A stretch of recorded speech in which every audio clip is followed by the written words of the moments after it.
Hi everyone and welcome to In the Sewers. In the Sewers is a new series where I talk to bands varying in genres of rock and ask them where they're coming from, where they've been, what they're doing, and just having a bit of a general chit chat. We're coming up with some amazing things and I can't wait to share them with you all. In this week's episode, I am talking to Connor, the frontman of Sheffield-based heavy metal band Shadow Smile. They have recently just released a brand new EP titled Signed in Blood, and on its first day release it received over 30,000 streams. That's absolutely amazing. And we talk about Connor's writing process, how he likes to feel, maybe a little bit of an odd hobby that he tends to keep, and yeah, just having a bit of a chit chat. So let's get to it. Here is me and Connor having a bit of a natter. Hi, Connor. Thank you so much for joining Glamrat in the Sewers. And you are part of the band Shadow Smile. So what is it that you do? What's your main job in the band then? I sing and I do a lot of lyric writing and I do all this stuff talking to people like you. So that's my three boxes. Could we talk to little old me? Why not? But you have just released your debut album, Signed in Blood, and I reviewed it and I loved it. I wasn't sure what to expect, but for me, it took me on a journey throughout the song. So, how did you come to the concept for the album? Firstly, thank you for the kind words in the review. Appreciate that. That was very nice. Um, so for the concept, I mean, myself and the drummer Joe had been discussing doing a themed concept album because I've had a bit of a passion for old school albums for a long time, and I think the art of the album is a little bit lost now. Like for example, when we did this album, we treat it like vinyl, so how you only have sort of 40 minutes to play with because you've got 20 minutes on one side, 20 on the other. So we played with those concepts and thought, right, I think since the age of digital, people have got used to being able to put out as much as they want, and it kind of sometimes you lose the quality because they're not going what's absolutely necessary and what isn't. So that was one thing, and then I was looking at like albums that I really like Dark Side of the Moon, for example, where it's a full-on concept album. Yeah, So we yeah, talked about that, doing an album with a concept, and we were sort of thinking about doing one about Norse mythology. That was one idea, but then we thought, well, maybe we'd get stuck down a Viking metal trajectory, and we didn't really want to go that way. So we thought, well, what's the most metal thing we can think of? And it was like, well, it was this hell, and then it was the seven deadly sins. So we just thought, let's lean into that and write a song about how the seven deadly sins kind of affect society in a modern context. So not necessarily in a yeah, religious capacity, but just as a more of a sociological study, for want of a better yeah, word. So yeah, that's how we ended up with it. So we thought, well, that gives us something to work with because we've got the thematic musically. We can go, okay, so here's the sin rap. That's got to be super aggressive. Here's yeah. lust. It's got to be super sexual. So it gave us a good starting point. Sorry, I can ramble. No, I love it. Don't worry about it because I actually found it quite interesting as you went through because you had your nice little intro, which is what about a minute, that little bit there, and then you had one song that was like taking you there, taking you there. Next song took you there, and then you were right at the top. You're screaming your heart out, and then you kind of obliterated that with a piano piece right in the middle. And I found that really interesting. So you take people on a ride with that. That is the idea, I think, because so around a year ago, I was in York, and I was going through bookshops, and I found a copy of Dante's Inferno, which, if people don't know, is a medieval epic poem about a journey through hell. And as I was going through that, the idea kind of sprung to me as this should be a journey. It should start and finish in kind of familiar territory, but then it should be a journey in between. So we kind of got experimental through this journey and tried to touch on as many different genres as we could before landing in hard rock safety. But then it wasn't really safe because we threw a saxophone solo on there. And Oh, I love that. That is one of my favorite bits of the whole album. Like, it took you all the way through, and like you say, you're aggressive, but then you slowed it down. And I couldn't, I couldn't pick what kind of like genre you were taken with that because there was some bits of it that I felt were quite like what I've done Linkin Park kind of era to then there was a little bit of a My Chem influence floating around in there and then I got a bit of a Papa Roach kind of vibe and then at the end you just threw in a saxophone. that was very much the idea. It was designed to be, I guess, a celebration of everything we like about music. So there was no boundary. It was just like, this is what we love. forget people who want to categorize it. They, what's the point? We might as well just do what we want because nobody's buying music anyway. So it kind of felt like that's sort of the problems with the music industry. If you look at them the right way, are quite liberating because there's no, we did this crowdfunded, so we were like, we've got no label to answer to. We do what we want, and if the fans don't like it, they'll damn sure let us know. So it's yeah, really liberating in that sense. Yeah, because that's always another thing. It's like the fact that this album was funded by your very loyal fan base that you seem to have like accumulated, and it's just great that you've got Yeah. that kind of force behind you. Is that the word that I'm looking for? What do you call your loyal followers? We used to call them the Shadow Smile cult, but then we kind of thought, well, we're not. I don't know. It felt a bit like everyone started calling their fans a cult afterwards. So we were like, well, we need to not do that. So we started saying that the Vampire Crew. I quite like that. It kind of started out as a joke around last Halloween, but we started talking about being vampires, and it just kind of became this thing where now people are doing like fan art of us as vampires and like this weird stuff going on. But I quite like it. My favorite film's The Lost Boys, so I'm very, very into that. So I yeah, have I think. a confession. I've only just watched that. Did you enjoy it? I've only just watched it. Yeah, it was all right. I don't know what I was expecting. I think maybe I need to watch it again because I was watching it like half asleep, to be fair. But yeah, I did enjoy what I watched, but I think I need to kind of do it again. I think to truly appreciate Kiefer Sutherland and all his vampiric glory. It's very 80s and very schlocky in what it does, but it is very. I mean, I love it. I think it's one of those films where maybe you have to see it as a kid to really enjoy it to its full extent because there's so much kind of. It's that, yeah, that really 80s kind of Goonies kind of. I don't know. It's very.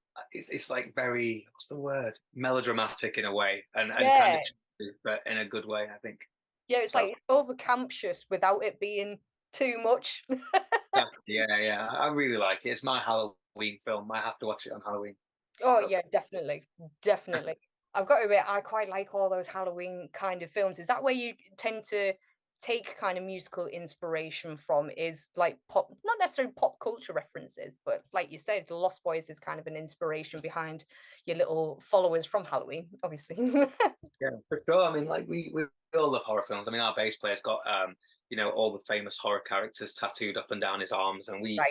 we really like the theatrical element of music as well. Like I've always been into Queen and Alice Cooper and those sort of bands where it's very, it's very theatrical and yeah. And again, like one of my biggest influences outside of music has always been like the WWE wrestler, The Undertaker. How it's very like that kind of people just suspend disbelief and they do it with music as well where it's like we're supposed to believe this guy is getting in a wrestling ring but he's dead but he's back alive and but we just go with it and I think that's a really fun thing and I think you've got bands like Ghost and you've got bands like Creeper and people just go along with the storyline. Sleep Token as well and I really like that. It's like it feels very old fashioned in a way like entertainment as opposed to like every band having a political agenda and stuff, which is kind of refreshing because there's too many bands doing the same thing, in my opinion. But Yeah, I mean that's it. That's the thing. I think you guys are really just tapping into something that we all kind of want, just that bit of escapism. Because I do feel that with the album, like I think I even wrote in my review that there was one thing where I could imagine myself like just walking through a forest and it being raining and fog on the floor and things like that. Is that what you kind of wanted to do? Is kind of paint that kind of picture and escapism through your lyrics as well as your musical entirety. Is that the word I'm looking for? it's a good enough word. Yeah. That's kind of what I Yeah, was aiming for.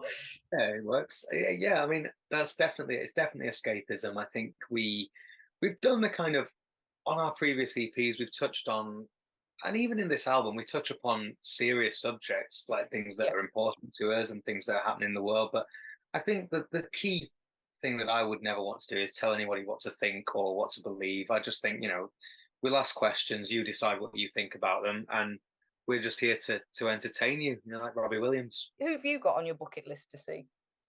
Oh, I've started ticking them off because I'd never seen Metallica before this year, but I made a point of going to download and see Metallica Oh because my they're one of my favorite bands. who would I like to see? I mean, my ultimate. Well, I'd like to see Alice Cooper. I've never seen Alice. Brilliant. Absolutely I'd like. fantastic. He's Yeah. brilliant live. I saw him with Motley Crue. But the last time they did a final tour, the final tour before this final Yeah. tour, I saw It him was then. mixed final tour, wasn't it? Bless Yeah, him. it was mixed final. But yeah, I saw Alice supporting him, and just even if you're not into the music, the theatrics of it all is just Yeah. It's like fantastic. going to the theatre, isn't it? And Yeah. I'm trying to think. Like, there's not.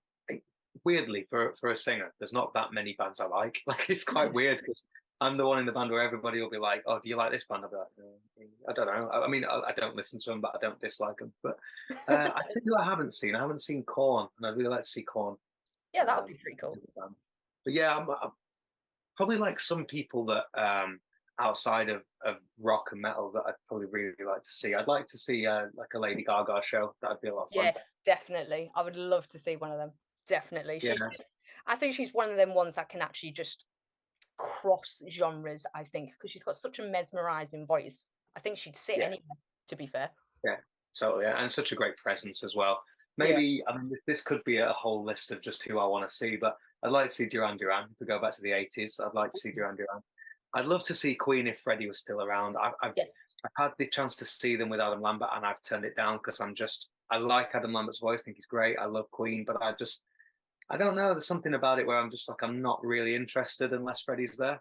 So Yeah. yeah, that's no slight on people that are, because I think great if you enjoy it. Oh, and last one, I think AC/DC. I haven't seen AC/DC. Oh Yes. no, and Rammstein. I've not seen Rammstein either. I've seen it Which twice. Unbelievable. see, Unbelievable. Like yeah, I'm it's always just giggling. So, it's just out of this world. It's not something you can put your finger on, and it's bloody hot. I mean, it's really hot. But it's amazing. imagine. Definitely amazing. You guys are also doing an album launch party. That's what I was trying to say. You're doing an album launch party on the 16th. Is it 16th of September?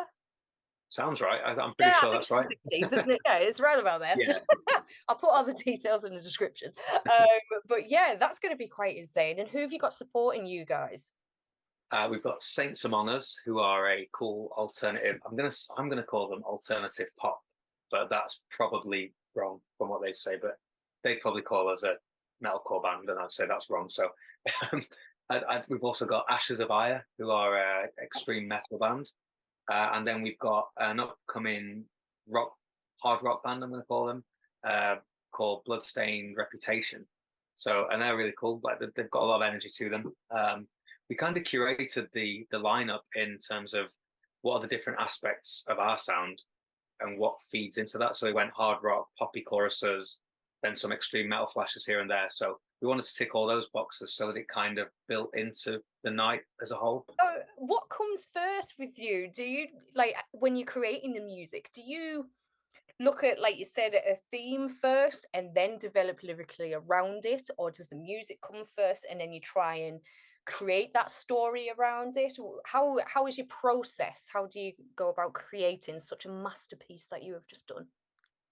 Oh, well, thank you for calling it that. We It's weird because I think with the album, that's the first time we've had like an overview and a brief on what we're going to write about. And even then, it was like, okay, so we take gluttony, for example, as one of the sins that we did. It's like, although we've got that guideline, it's like, okay, so what can I write about in the world that would fit that? And we went with, human consumption of food, resources, technology, and all that sort of stuff. So it's kind of still quite broad, but I guess we've really just previously it's been we don't rush it and we just wait for inspiration to strike. So I'll usually have a lyrical idea that I'll be, just be walking around, or I've been on holiday and I'll think, oh, that'd make a cool song, or I'll just hear a line from a film or something like that, and you'll just go, okay, so here's an idea, and then you'll just write it from there. So this was the first time where we'd had a bit of an overarching product and a timeline where we had to have something completed. So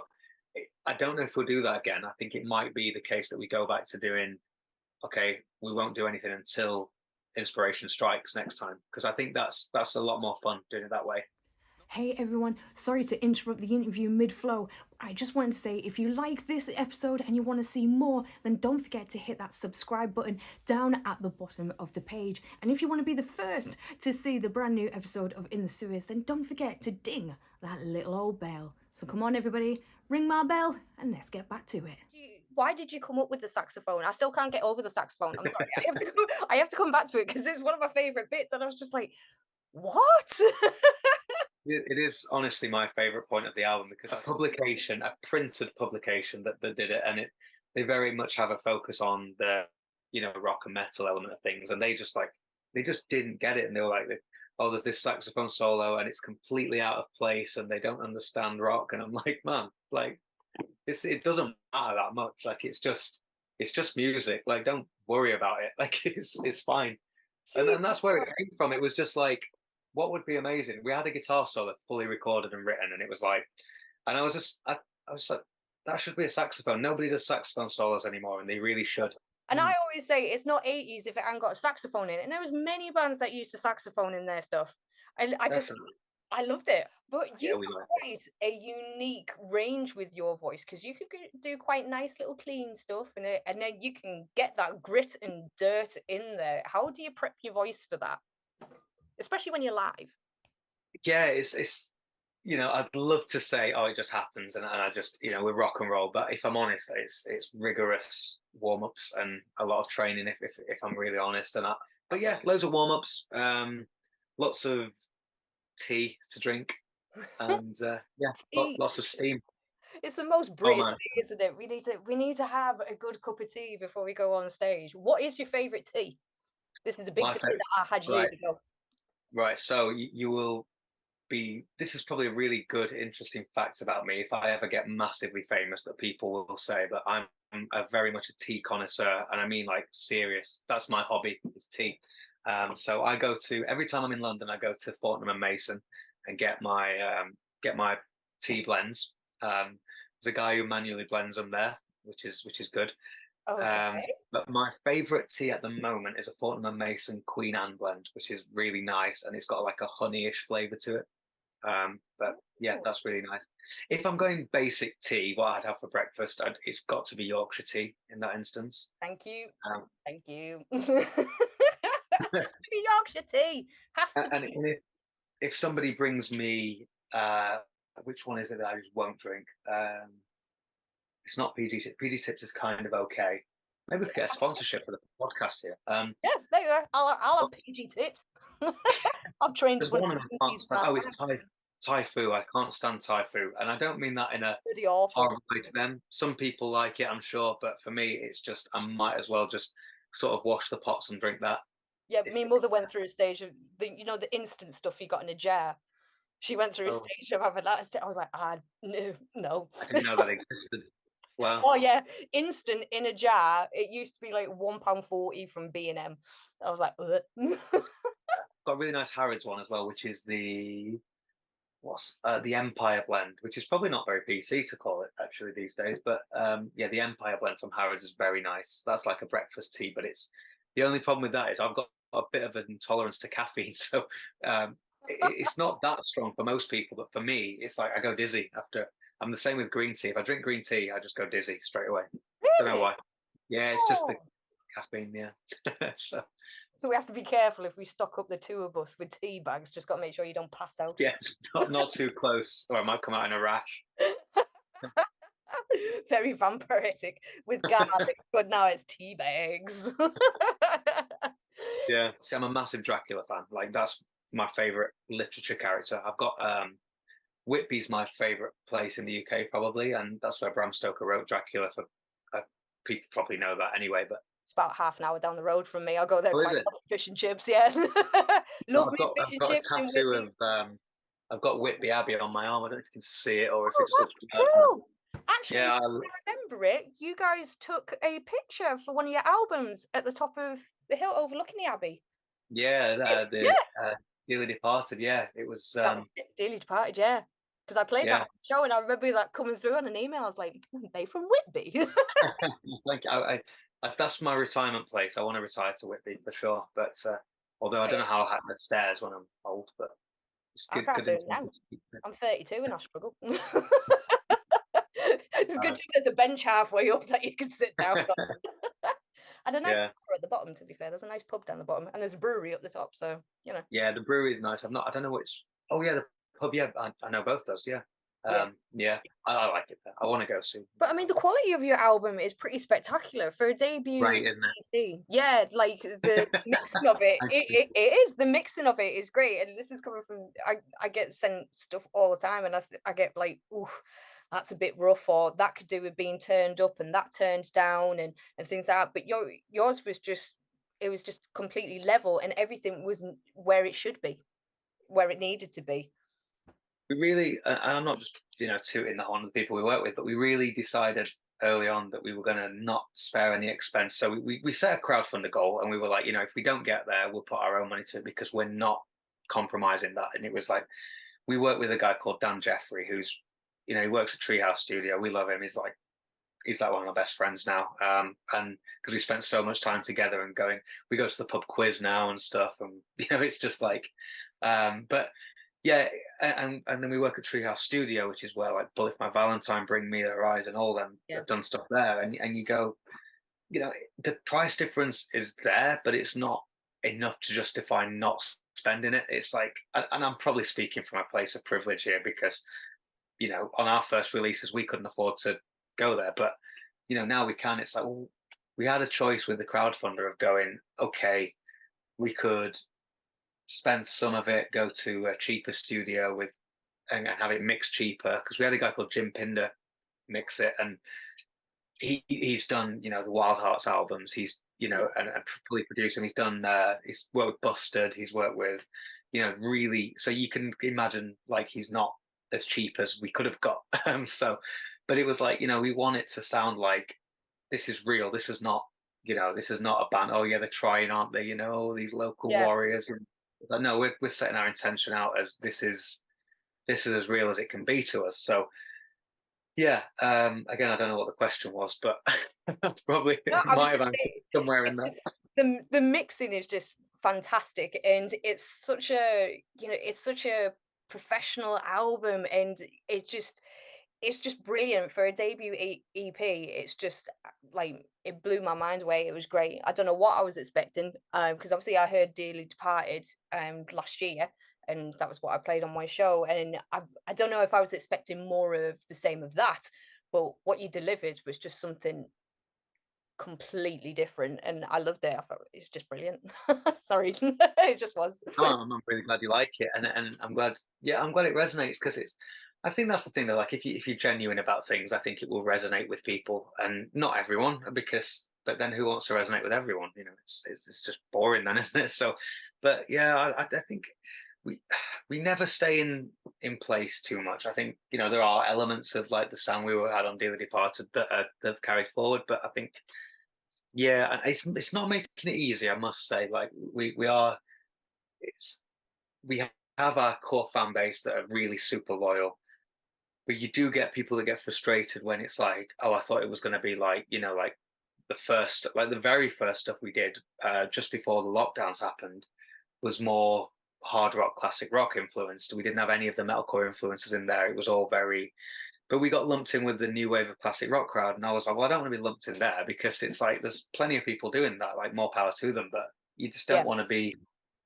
But yeah, we don't make it easy for ourselves because then it becomes, well, who do you want to gig with? Well, it's like, well, I don't know because nobody sounds like us. So it's Anybody, just throw me in, it'll do. yeah.